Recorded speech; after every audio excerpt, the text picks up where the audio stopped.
بعد تو 100 جامه را 100 پاره کردم مادرم.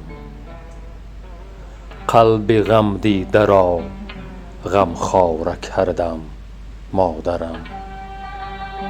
در فراقت چاره جستم به این بیچارگی، خویشتن را 100 چنان بیچاره کردم مادرم. پیش درگاه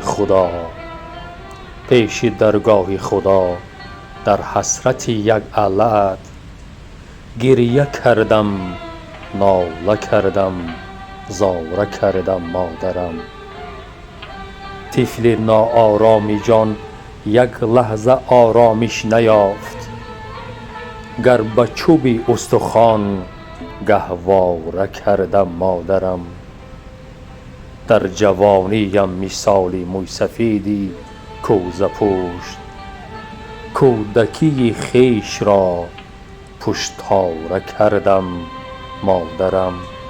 ای مبادا روح تو غمگین شود از دست من، آذرخشت را چنین آواره کردم مادرم.